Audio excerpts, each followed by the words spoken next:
ದಸರಾಗೆ ಅಂಟಿದ ಮತ್ತೊಂದು ವಿವಾದ. ಕಂಬಳಕ್ಕಾಗಿ ಜಾಗ ಗುರುತು 150ಕ್ಕೂ ಹೆಚ್ಚು ಮರಗಳ ಮಾರಣ ಹೋಮ. ಮೈದಾನ ಸಮತಟ್ಟು ನೆಪದಲ್ಲಿ ಕೆರೆಯೂ ಬಲಿ. ಮಾಸ್ಕ್ ಧರಿಸಿ ಬಸ್ನಲ್ಲಿ ಸಚಿವರ ಸಿಟಿ ರೌಂಡ್ಸ್ ಬಗ್ಗೆ ಪರ ವಿರೋಧ ಚರ್ಚೆ. ರಾಜ್ಯದಲ್ಲಿ ಮುಂಗಾರು ಕುಸಿತ, ಎಲ್ ನಿನೋ ಎಫೆಕ್ಟ್, ಮತ್ತೆ ಸರಾಸರಿಗಿಂತ ಹೆಚ್ಚು ಬಿಸಿಲು. ಈ ಎಲ್ಲ ಸುದ್ದಿಗಳನ್ನು ನೋಡೋಣ ಕರ್ನಾಟಕ ಟಾಪ್ 20ಯಲ್ಲಿ. ದಸರಾ ವೇಳೆ ಕಂಬಳ ಪ್ರದರ್ಶನಕ್ಕೆ ಎಷ್ಟೇ ವಿರೋಧ ಬಂದರೂ ಸರ್ಕಾರ ಕಂಬಳ ನಡೆಸುವ ನಿರ್ಧಾರಕ್ಕೆ ಬಂದಂತೆ ಕಾಣ್ತಿದೆ. ಮೈಸೂರಿನ ಹೊರವಲಯದ ಸಾತುಗಳ್ಳಿ ಬಳಿ 20 ಎಕರೆ ಪ್ರದೇಶದಲ್ಲಿ ಕಂಬಳಕ್ಕೆ ಸಿದ್ಧತೆಯಾಗಿದೆ.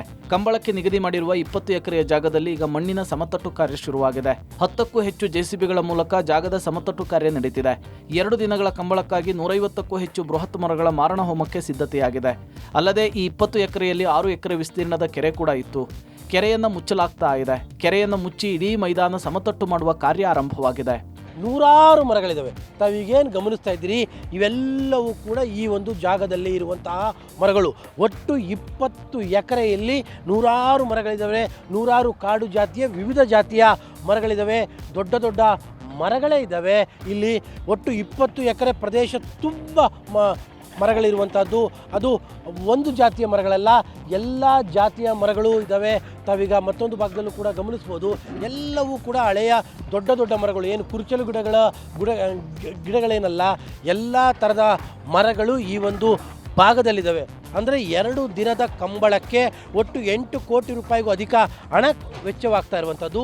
ಅದರ ಜೊತೆಗೆ ಈ ಒಂದು ಮರಗಳನ್ನು ಕಟ್ ಮಾಡೋದಕ್ಕೂ ಕೂಡ ಅರಣ್ಯ ಇಲಾಖೆಯ ಪರ್ಮಿಷನನ್ನು ಕೂಡ ಕೇಳಲಾಗಿದೆ. ಆರಂಭದಲ್ಲಿ ಮೊದಲು ಭೂಮಿಯನ್ನು ಮಟ್ಟ ಮಾಡಿಕೊಳ್ಳುವಂಥದ್ದು, ತದನಂತರದಲ್ಲಿ ಮರಗಳನ್ನು ಕಡಿಬೇಕು ಅನ್ನುವಂಥದ್ದು. ಬಿಎಂಟಿಸಿ ಬಸ್ನಲ್ಲಿ ಸಚಿವ ಬೈರತಿ ಸುರೇಶ್ ರಿಯಾಲಿಟಿ ಚೆಕ್ ನಡೆಸಿದ ವಿಚಾರಕ್ಕೆ ಸಾಮಾಜಿಕ ಜಾಲತಾಣದಲ್ಲಿ ಪರ ವಿರೋಧದ ಚರ್ಚೆಯಾಗ್ತಿದೆ. ಮಾಸ್ಕ್ ಧರಿಸಿ ಬಸ್ನಲ್ಲಿ ಸಿಟಿ ರೌಂಡ್ಸ್ ಮಾಡಿದ್ದಕ್ಕೆ ರಾಜಾಜಿನಗರದ ಬಿಜೆಪಿ ಶಾಸಕ ಸುರೇಶ್ ಕುಮಾರ್ ವ್ಯಂಗ್ಯವಾಡಿದ್ದಾರೆ. ಮಾರುವೇಷ ಯಾಕೆ ಸ್ವಾಮಿ, ಚಿಲ್ಲರೆ ಇಲ್ಲ ಅಂಥೇಳಿ ಕಂಡಕ್ಟರ್ ವಿರುದ್ಧ ನೀವು ಮಾತನಾಡಿದ ಸರಿಯಲ್ಲ. ಇದು ಚಿಲ್ಲರೆಯ ಕಾಲವಲ್ಲ, QR ಕೋಡ್ ಕಾಲ ಅಂಥೇಳಿ ತಿರುಗೇಟು ಕೊಟ್ಟಿದ್ದಾರೆ. ನಿರ್ವಾಹಕನ ಮೇಲೆ ಸಾರಿಗೆ ಸಚಿವರು ಅಗೌರವ ತೋರಿದ್ದಾರೆ. ಚಿಲ್ಲರೆಯ ವಿಚಾರಕ್ಕೆ ಸಚಿವರು ಈ ರೀತಿ ನಡೆದುಕೊಂಡಿದ್ದು ಸರಿಯಲ್ಲ ಅಂಥೇಳಿ ಸಾರಿಗೆ ನೌಕರರ ಮುಖಂಡ ತರಾಟೆಗೆ ತೆಗೆದುಕೊಂಡಿದ್ದಾರೆ. ಶಕ್ತಿ ಯೋಜನೆ ಜಾರಿಯಾದಾಗಿನಿಂದ ಕಂಡಕ್ಟರ್ಗೆ ದುಡ್ಡು ಬರ್ತಿಲ್ಲ. ವಿವಿಧ ಪಾಸ್ಗಳನ್ನು ಪ್ರಯಾಣಿಕರು ಬಳಸೋದ್ರಿಂದ ಹಣ ಕೊಡ್ತಿಲ್ಲ. ನಿರ್ವಾಹಕರು ಎಲ್ಲಿಂದ ಚಿಲ್ಲರೆ ತರ್ತಾರೆ ಅಂತ ಬೇಸರ ವ್ಯಕ್ತಪಡಿಸಿದ್ದಾರೆ. ಇನ್ನು ಮತ್ತೊಂದು ಕಡೆ ಕೆಲವರು ಬೈರತಿ ಸುರೇಶ್ ಪರ ಬ್ಯಾಟ್ ಬೀಸಿದ್ದಾರೆ. ಮುಖಕ್ಕೆ ಮಾಸ್ಕ್ ಅನ್ನು ಧರಿಸಿ ಜನಸಾಮಾನ್ಯರಂತೆ ಬಿಎಂಟಿಸಿ ಬಸ್ನಲ್ಲಿ ಸಚಿವರು ಓಡಾಡಿದ್ದು ನಿಜಕ್ಕೂ ಶ್ಲಾಘನೀಯ. ದಿಢೀರ್ ತಪಾಸಣೆ ನಡೆಸಿದ್ದು ಒಳ್ಳೆಯದು. ಇಂತಹ ಸರ್ಪ್ರೈಸ್ ವಿಸಿಟ್ಗಳು ವ್ಯವಸ್ಥೆಯಿಂದಲೇ ಲೋಪದೋಷಗಳನ್ನು ಸರಿಪಡಿಸುವುದಕ್ಕೆ ಸಹಾಯ ಆಗುತ್ತೆ ಅಂತ ಹೇಳಿದ್ದಾರೆ. ಈಗಾಗಲೇ 3 ವರ್ಷದಿಂದ ಅವರು ನಗರಾಭಿವೃದ್ಧಿ ಸಚಿವರು, ಹೊಸಬರಲ್ಲ, ಇದ್ದಕ್ಕಿದ್ದಂಗೆ ಮಿನಿಸ್ಟರ್ ಆಗಿರೋರಲ್ಲ, ಆ್ಯಂಡ್ 2ನೇ ಸಲ MLA ಆಗಿರೋರು. ಸೊ ಹೀಗಿರುವಾಗ ಹೆಚ್ಚು ಎಚ್ಚರಿಕೆಯಿಂದ ಈ ಕಾರ್ಯ ಮಾಡುವಾಗ, ಕಾರ್ಯ ಪರಿಶೀಲನೆ ಮಾಡುವಾಗ ಹೀರೋಯಿಸಮ್ ತೋರಿಸ್ದೇನೆ ಲೀಡರ್ಶಿಪ್ ತೋರಿಸ್ಬೇಕು. ಲೀಡರ್ಶಿಪ್ ತೋರಿಸೋದು ಅಗತ್ಯ ಇದೆ, ನಾಟ್ ಹೀರೋಯಿಸಮ್. ಕರ್ನಾಟಕದ ಬಹುತೇಕ ಕಡೆಗಳಲ್ಲಿ ಈ ವಾರ ಮಳೆಯ ಪ್ರಮಾಣ ಕಡಿಮೆ ಇರಲಿದೆ ಅಂತ ಹವಾಮಾನ ಇಲಾಖೆ ಮುನ್ಸೂಚನೆ ಕೊಟ್ಟಿದೆ. ಜುಲೈನಲ್ಲಿ ಬರಬೇಕಿದ್ದ ಮಳೆ ಈ ವರ್ಷ ಕೈಕೊಡುವಂತಹ ಮುನ್ಸೂಚನೆ ಇದೆ ಅಂತ ಹವಾಮಾನ ಇಲಾಖೆಯ ವಿಜ್ಞಾನಿ CS ಪಾಟೀಲ್ ಹೇಳಿದ್ದಾರೆ. ಇನ್ನು 5 ದಿನ ಮಳೆಯ ಮುನ್ಸೂಚನೆ ಇಲ್ಲ. ಈ ವರ್ಷ ಜುಲೈ ಬಿಸಿಲು ದಾಖಲೆಯನ್ನ ಸೃಷ್ಟಿಸಿದೆ. ಜುಲೈ 20ರ ವೇಳೆ ಮಾತ್ರ ಕೊಂಚ ಮಳೆ ಬರುವ ಸಾಧ್ಯತೆ ಇದೆ. ಇನ್ನು ರಾಮನಗರ ಜಿಲ್ಲೆಯಲ್ಲಿ ಅತಿ ಹೆಚ್ಚು ಮಳೆಯ ಕೊರತೆ ಎದುರಾಗಿದೆ. ಮಳೆಯ ಕೊರತೆಯ ಟಾಪ್ 5 ಜಿಲ್ಲೆಗಳನ್ನ ನೋಡೋದಾದ್ರೆ ರಾಮನಗರಕ್ಕೆ 81%, ವಿಜಯನಗರ ಜಿಲ್ಲೆಗೆ 60%, ಕೋಲಾರಕ್ಕೆ 57%, ಹಾಸನಕ್ಕೆ 50% ಮಳೆ ಕೊರತೆ ಇದೆ. ಅಲ್ಲದೆ ರಾಜ್ಯದಲ್ಲಿ ಎಲ್ ನಿನೋ ಎಫೆಕ್ಟ್ನಿಂದಾಗಿ ಈ ಬಾರಿ ಸರಾಸರಿಗಿಂತ ಮಳೆಗಾಲದಲ್ಲಿ ಅತಿ ಹೆಚ್ಚು ಬಿಸಿಲು ದಾಖಲಾಗಿದೆ. ಗರಿಷ್ಠ ಉಷ್ಣಾಂಶ ಇವತ್ತು 28.6 ಸರಾಸರಿ ಇರಬೇಕಾಗಿತ್ತು. ಆದರೆ ಬೆಂಗಳೂರಿನಲ್ಲಿ 32 ಡಿಗ್ರಿ ಉಷ್ಣಾಂಶ ದಾಖಲಾಗಿದೆ. ರಾಯಚೂರಿನಲ್ಲಿಯೂ ಕೂಡ ದಾಖಲೆಯ 36 ಡಿಗ್ರಿಯಷ್ಟು ಉಷ್ಣಾಂಶ ದಾಖಲಾಗಿದೆ. ಶಿವಮೊಗ್ಗ ಜಿಲ್ಲೆಯ ಲಿಂಗನಮಕ್ಕಿ ಜಲಾಶಯದಲ್ಲಿ ಶರಾವತಿ ಹಿನ್ನೀರಿನ ಮಟ್ಟ ಏರಿಕೆಯಾದ ಹಿನ್ನೆಲೆಯಲ್ಲಿ ಮುಪ್ಪಾನೆ ಹಾಗೂ ಹಲ್ಕೆ ನಡುವಿನ ಲಾಂಚ್ ಸೇವೆ ಪುನರಾರಂಭಗೊಂಡಿದೆ. ಇದರಿಂದಾಗಿ ಸಾಗರ ತಾಲೂಕಿನ ಮುಪ್ಪಾನೆ, ಕಡವು ಸುತ್ತಮುತ್ತಲಿನ ಸಾವಿರಾರು ಗ್ರಾಮಸ್ಥರು ಹಾಗೂ ಪ್ರವಾಸಿಗರಿಗೆ ಅನುಕೂಲ ಆಗಿದೆ. ಸಾಗರ ತಾಲೂಕಿನ ಮುಪ್ಪಾನೆ ಕಡವಿನಲ್ಲಿ ಕಾರ್ಯನಿರ್ವಹಿಸುವ ಈ ಲಾಂಚ್ ಜೋಗ ಹಾಗೂ ಸಿಗಂದೂರು ನಡುವೆ ಅತಿ ಪ್ರಮುಖ ಸಂಪರ್ಕ ಕೊಂಡಿಯಾಗಿದೆ. ಕರೂರು ಹಾಗೂ ಬಾರಂಗಿ ಹೋಬಳಿಗಳ ಜನರಿಗೆ ಕಾಗಲ್ ಮತ್ತು ಜೋಗಕ್ಕೆ ತೆರಳೋಕೆ ಇದೇ ಹತ್ತಿರದ ಮಾರ್ಗ ಆಗಿದೆ. ನೀರಿನ ಮಟ್ಟ ಕಡಿಮೆ ಕಾರಣ ಬಂದರು ಮತ್ತು ಒಳನಾಡು ಸಾರಿಗೆ ಇಲಾಖೆ ಲಾಂಚ್ ಸೇವೆಯನ್ನ ನಿಲ್ಲಿಸಿತ್ತು. ಪ್ರತಿದಿನ ಈ ಮಾರ್ಗದಲ್ಲಿ ಸಾವಿರಾರು ಜನ ಸ್ಥಳೀಯ ನಿವಾಸಿಗಳು ಹಾಗೂ ಪ್ರವಾಸಿಗರು ಓಡಾಡ್ತಾರೆ. ಲಾಂಚ್ ಸೇವೆ ಸ್ಥಗಿತಗೊಂಡಿದ್ದರಿಂದ ಸ್ಥಳೀಯರಿಗೆ ಸಾಕಷ್ಟು ತೊಂದರೆ ಆಗಿತ್ತು. ಇದೀಗ ಸೇವೆ ಪುನರಾರಂಭಗೊಂಡಿರುವುದರಿಂದ ಸಂಚಾರ ಸುಗಮವಾಗಿದೆ.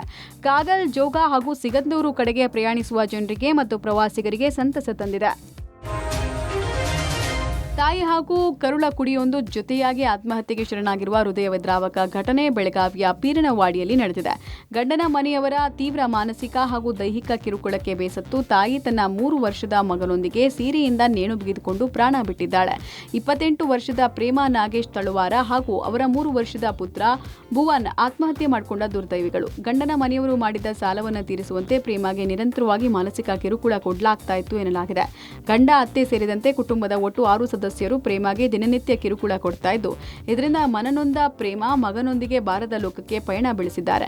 ಘಟನೆ ತಿಳಿತಾ ಇದ್ದ ಹಾಗೆ ಮೃತ ಪ್ರೇಮ ಕುಟುಂಬಸ್ಥರು ತೀವ್ರ ಆಕ್ರೋಶ ಹೊರಹಾಕಿದ್ದಾರೆ. ಬೆಳಗಾವಿ ಗ್ರಾಮೀಣ ಪೊಲೀಸ್ ಠಾಣೆಗೆ ದೂರು ಕೊಟ್ಟಿದ್ದಾರೆ. ಮೃತ ಪ್ರೇಮ ಕುಟುಂಬಸ್ಥರ ಆಕ್ರಂದನ ಮುಗಿಲು ಮುಟ್ಟಿದೆ. 3 ಪ್ರತ್ಯೇಕ ಪ್ರಕರಣದಲ್ಲಿ 4 ನವವಿವಾಹಿತರು ಆತ್ಮಹತ್ಯೆಗೆ ಶರಣಾಗಿರುವ ಘಟನೆ ನಡೆದಿದೆ. ಬೆಂಗಳೂರಿನ ಕಾಮಾಕ್ಷಿಪಾಳ್ಯ ಪೊಲೀಸ್ ಠಾಣಾ ವ್ಯಾಪ್ತಿಯ ಸುಂಕದಕಟ್ಟೆಯಲ್ಲಿ ಶ್ವೇತಾ ಆತ್ಮಹತ್ಯೆಗೆ ಶರಣಾಗಿದ್ದಾಳೆ. ಖಾಸಗಿ ಶಾಲೆಯೊಂದರಲ್ಲಿ ಶಿಕ್ಷಕಿಯಾಗಿದ್ದ ಶ್ವೇತಾ ಕಳೆದ 4 ತಿಂಗಳ ಹಿಂದಷ್ಟೇ ಪ್ರೀತಿಸಿ ಮದುವೆಯಾಗಿದ್ರು. ನನ್ನ ಸಾವಿಗೆ ನನ್ನ ಗಂಡ ಮೂರ್ತಿ ಹಾಗೂ ಅವರ ಅಕ್ಕನೇ ಕಾರಣ. ಅವರು ಕೊಟ್ಟ ಕಿರುಕುಳದಿಂದ ನಾನು ಸಾಯ್ತಾ ಇದ್ದೀನಿ, ಕ್ಷಮಿಸಿ ಅಂತ 4 ಸಾಲಿನ ಒಂದು ಡೆತ್ ನೋಟ್ ಬರೆದಿಟ್ಟು ಶ್ವೇತಾ ಆತ್ಮಹತ್ಯೆ ಮಾಡಿಕೊಂಡಿದ್ದಾಳೆ. ಪೋಷಕರು ನನ್ನ ಮಗಳು ಧೈರ್ಯಶಾಲಿ ಆಗಿದ್ಲು, ಹಣದ ದಾಹಕ್ಕೆ ಕೊಲೆ ಮಾಡಿದ್ದಾರೆ ಅಂತ ಆರೋಪಿಸಿದ್ದಾರೆ. ನಲಮಂಗಲದ ಬಸವನಹಳ್ಳಿಯಲ್ಲೂ ಪ್ರೀತಿಸಿ ಮದುವೆಯಾಗಿದ್ದ ನವವಿವಾಹಿತೆ ವಿಷ ಕುಡಿದು ಆತ್ಮಹತ್ಯೆ ಮಾಡಿಕೊಂಡಿರುವ ಘಟನೆ ನಡೆದಿದೆ. ಗೌರಿಬಿದನೂರಿನ ಬೀರಮ್ಮನಹಳ್ಳಿ ಮೂಲದ 31 ವರ್ಷದ ತನುಜಾ ಆತ್ಮಹತ್ಯೆ ಮಾಡಿಕೊಂಡ ದುರ್ದೈವಿ. ಪ್ರೀತಿಸಿ ಮದುವೆಯಾಗಿದ್ದನ್ನ ಪತಿ ರವೀಂದ್ರ ಮುಚ್ಚಿಟ್ಟಿದ್ರಿಂದ ಮನನೊಂದು ತನುಜಾ ಆತ್ಮಹತ್ಯೆಗೆ ಶರಣಾಗಿದ್ದಾಳೆ ಎನ್ನಲಾಗಿದೆ. ತುಮಕೂರು ಜಿಲ್ಲೆಯ ಶಿರಾ ತಾಲೂಕಿನ ಹನುಮನಹಳ್ಳಿಯಲ್ಲಿ 4 ತಿಂಗಳ ಹಿಂದೆ ಮದುವೆಯಾಗಿದ್ದ ಜೋಡಿ ಆತ್ಮಹತ್ಯೆಗೆ ಶರಣಾಗಿದೆ. ನೊಂದು ತನುಜಾ ಆತ್ಮಹತ್ಯೆಗೆ ಶರಣಾಗಿದ್ದಾಳೆ ಎನ್ನಲಾಗಿದೆ. ತುಮಕೂರು ಜಿಲ್ಲೆಯ ಶಿರಾ ತಾಲೂಕಿನ ಹನುಮನಹಳ್ಳಿಯಲ್ಲಿ 4 ತಿಂಗಳ ಹಿಂದೆ ಮದುವೆಯಾಗಿದ್ದ ಜೋಡಿ ಆತ್ಮಹತ್ಯೆಗೆ ಶರಣಾಗಿದೆ. 20 ವರ್ಷದ ಶರಣ್ಯ, 28 ವರ್ಷದ ಗಿರೀಶ್ ಸಾವನ್ನಪ್ಪಿರುವ ದಂಪತಿ. ಸೋದರ ಮಾವನೊಂದಿಗೆ ಮದುವೆಯಾಗೋಕೆ ಶರಣ್ಯಗೆ ಇಷ್ಟ ಇರಲಿಲ್ಲ. ಮನೆಯವರ ಒತ್ತಡಕ್ಕೆ ಮಣಿದು ಮದುವೆಯಾಗಿದ್ಲು ಎನ್ನಲಾಗಿದೆ. ಪತಿ ಮನೆಯಲ್ಲಿ ಇಲ್ಲದೆ ಇದ್ದಾಗ ಶರಣ್ಯ ಆತ್ಮಹತ್ಯೆಗೆ ಶರಣಾಗಿದ್ದಾಳೆ. ಪತ್ನಿ ನೇಣಿಗೆ ಶರಣಾಗಿರುವುದನ್ನು ಕಂಡು ಹೆದರಿದ ಪತಿ ಗಿರೀಶ್ ಕೂಡ ಜಮೀನಿಗೆ ತೆರಳಿ ಆತ್ಮಹತ್ಯೆಗೆ ಶರಣಾಗಿದ್ದಾನೆ. ವಿಶ್ವಪ್ರಸಿದ್ಧ ತಿರುಪತಿ ತಿಮ್ಮಪ್ಪನ ದೇವಸ್ಥಾನದಲ್ಲಿ ಪ್ರತಿದಿನ ಬೆಳಗ್ಗೆ ನೆರವೇರಿಸಲಾಗುವ ಮೊದಲ ಆರತಿ ಸಾಂಪ್ರದಾಯಿಕವಾಗಿ ಕರ್ನಾಟಕ ರಾಜ್ಯದ ಹೆಸರಲ್ಲಿ ಸಲ್ಲಿಕೆ ಆಗ್ತಿದೆ. ಈವರೆಗೂ ಈ ಶಿಷ್ಟಾಚಾರದಲ್ಲಿ ಕರ್ನಾಟಕದ ಅಧಿಕಾರಿಗಳು ಭಾಗಿಯಾಗ್ತಾ ಇದ್ರು. ಇನ್ಮುಂದೆ ಕರ್ನಾಟಕದ ಸಚಿವರು, ಶಾಸಕರು, ನ್ಯಾಯಾಧೀಶರು ಹಾಗೂ ಹಿರಿಯ ಅಧಿಕಾರಿಗಳು ಸೇರಿದಂತೆ ಗಣ್ಯ ವ್ಯಕ್ತಿಗಳಿಗೆ ಭಾಗವಹಿಸೋಕೆ ಶಿಷ್ಟಾಚಾರದ ಅನ್ವಯ ಮುಕ್ತ ಅವಕಾಶ ಕಲ್ಪಿಸಲಾಗ್ತಾ ಇದೆ ಅಂತ ಸಚಿವ ರಾಮಲಿಂಗಾರೆಡ್ಡಿ ಪುನರುಚ್ಚರಿಸಿದ್ದಾರೆ. ಬೆಂಗಳೂರಿನಲ್ಲಿ ಮಾತನಾಡಿದ ರಾಮಲಿಂಗಾರೆಡ್ಡಿ, ಈ ಬಗ್ಗೆ ನಿನ್ನೆ ಮುಖ್ಯಮಂತ್ರಿ ಘೋಷಣೆ ಮಾಡಿದ್ದಾರೆ. ಸಿಎಂ ಟಿಟಿಡಿ ಅವರ ಬಳಿ ಮಾತನಾಡಿದ್ದಾರೆ ಅನ್ಸುತ್ತೆ.